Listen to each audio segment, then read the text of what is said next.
Chapter 13. Indian Again. A war was coming. It had already begun in many subtle ways. News of its reasons had filtered even into the dark mine shafts. Slaves spoke of the war as one that would free them forever. Bosses spoke of it as one that would burn much coal in ships and factories. They all spoke as if the shooting had started, but it had not yet. The friends talked about this coming war one night, and Cass told Joe as much as he knew of it. Joe could understand enough to see that it was bound to happen. Cass ended by saying that he and several other runaway slaves at the mine had decided to leave and volunteer their service in the Northern Army. He asked Joe to join them. The Indian thought long and hard about Cass's proposition. But the next day he told Cass that while he wished him well, he would not go along. He thought too little of these white Americans to join in their war and do their fighting. There was no cowardice in Two Trees' decision, and both men knew it. It was more because Joe, the native-born, was even less American than Cass from far away. Joe's ties were with the land itself, not with these men who had usurped it from his people. He would not be drawn among them by a war of their making. Cass and the other slaves set the day for leaving and made their preparations quietly. They didn't know how the boss would react, so secrecy was kept. When the time came, Joe made his goodbyes and knew that he would feel the loss of his friend. As he watched them leave, he thought he knew how his ancestors had felt when they watched their clansmen go off to join the Iroquois. He almost went to join the slaves then, but something held him back. When the men mustered for work in the morning, Joe was also gone. In the early pre-dawn hours, he had wrapped his few belongings in the bearskin and walked into the winter woods. Joe hadn't followed the others. He had set off to the north. By sunrise, many miles separated him from the coal mines. His spirits rose with each additional step.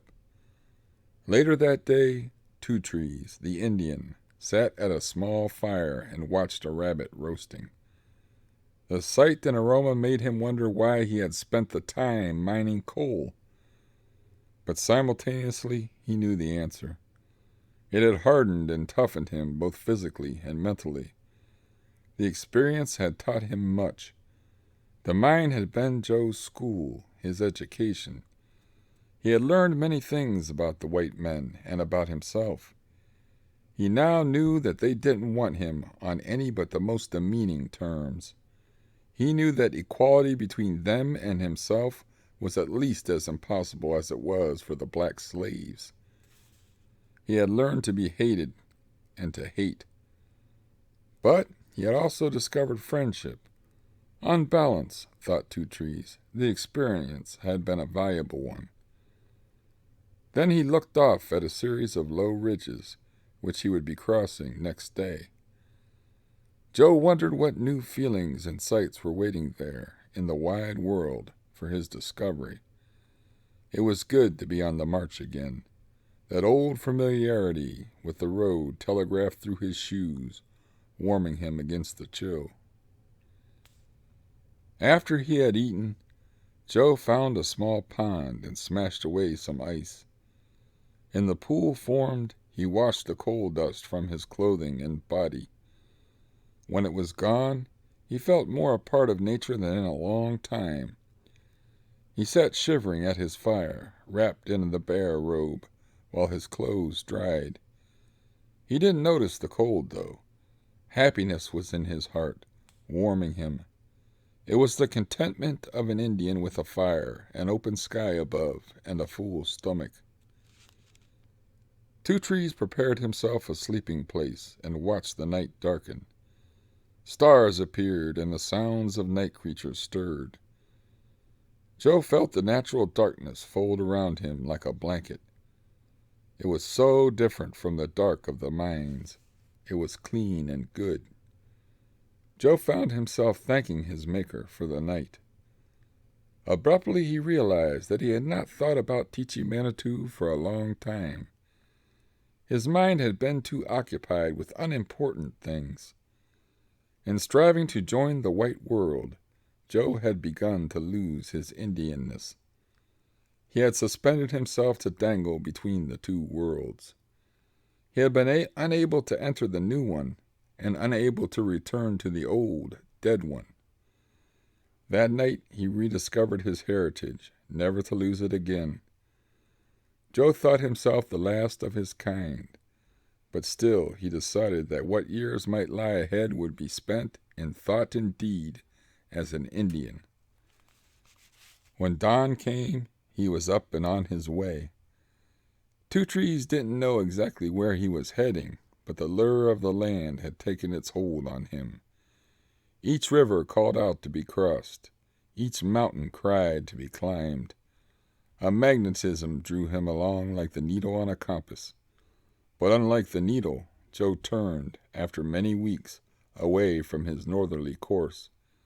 He had re-entered New York State, probably somewhere near what is now Port Jervis. The land of woods and mountains was a place of great beauty, but for some reason he turned toward the rising sun and continued in its direction.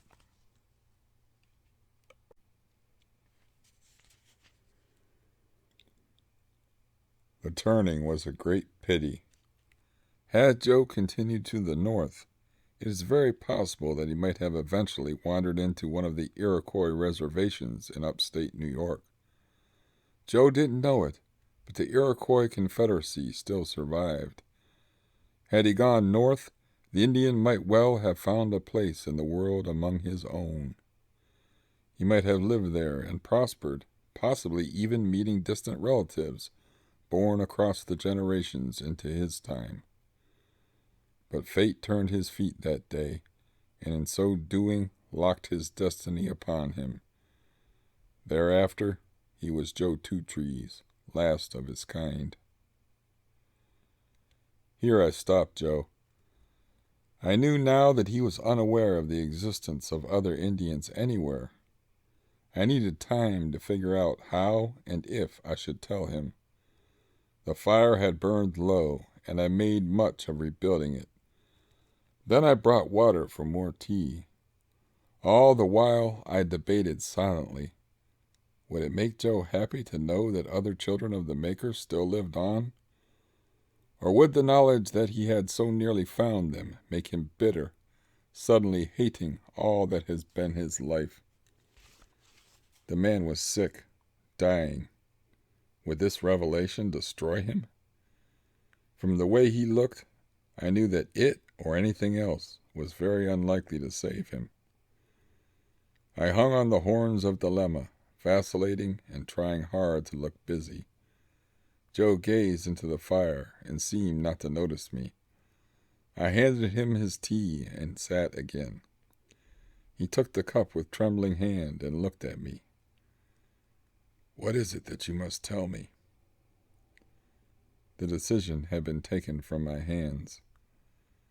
I gently explained to Joe that some Indians had indeed survived into the 20th century. I said that although he was the last Bronx Algonquin, his kind was not yet dead. Joe listened very seriously to what I had to say. I imagined now that all sorts of things were going through his mind. There were the things that might have been and never were, and never again could be. There were the years upon years of loneliness that needn't have happened at all. The chance for a wife and children had existed, but Joe had never known it. When I finished, Joe continued staring into the flames, and although his expression never wavered, tears were streaming down both of his cheeks. Later, he thanked me for telling him. He said that it made no difference anymore. The past was a thing that no man, white or Indian, could ever change. We sat together for a time, and Joe rested. trying to call up failing strength and continue his story.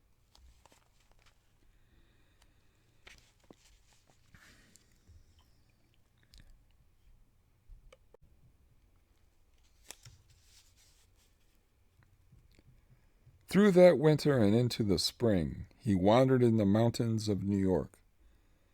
Two Trees passed towns and farms, but he avoided them all. The land was good, and he caught or found enough food. That winter was a mild one. Little snow fell where Joe went, and life was not difficult. Joe wondered, that winter, about the black soldier named Cass. He was never to see him again, but he hoped that Cass would win the freedom he so desired. By late summer, Two Trees reached the shores of a large body of water. When the morning mist cleared, he could see the far shore. Later that day he saw a boat pass and remembered it as one he had seen in New York. He realized then that he had almost made a complete circle since Hunter Island of years ago. It was the river he had crossed once before. On making this discovery, his thoughts went to Tony, the almost friend of long ago. Joe had thought about him frequently during the years in Staten Island, New Jersey, and Pennsylvania. Surely sufficient time had passed. By now, he wouldn't be remembered in the city.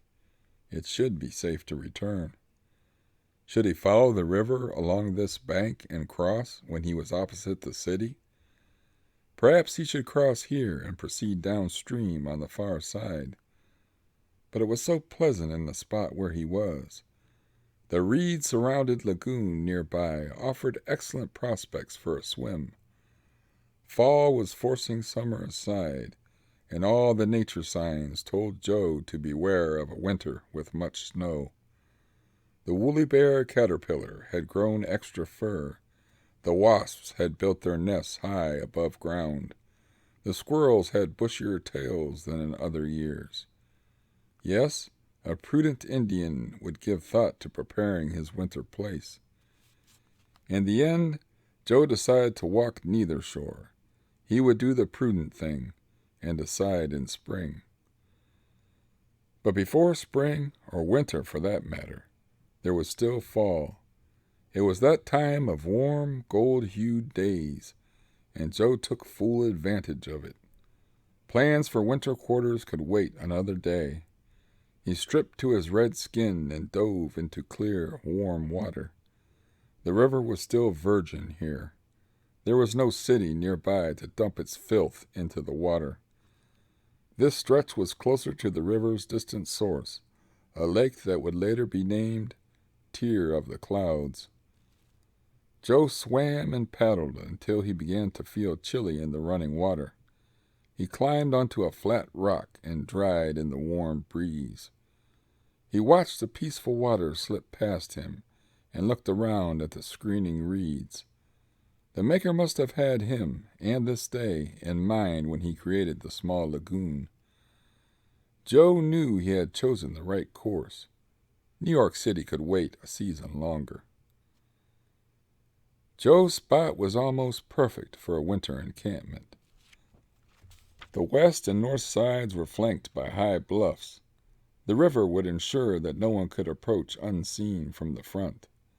On the south, fruit trees stood, ready for Joe's picking. Under the trees there was thick brush, ideal rabbit cover. Beyond the trees there appeared to be low, clear land, but Joe hadn't explored that area yet. The weather was still quite warm, and time might remain to catch and smoke fish. The prospect of dried fish for the winter larder was not an unpleasant one. Before fall had begun, probably by early September, Two Trees had finished his home building and the better part of his provision gathering. A few miles upstream he even managed to hunt and kill a large deer. The skin meant new buckskin clothes.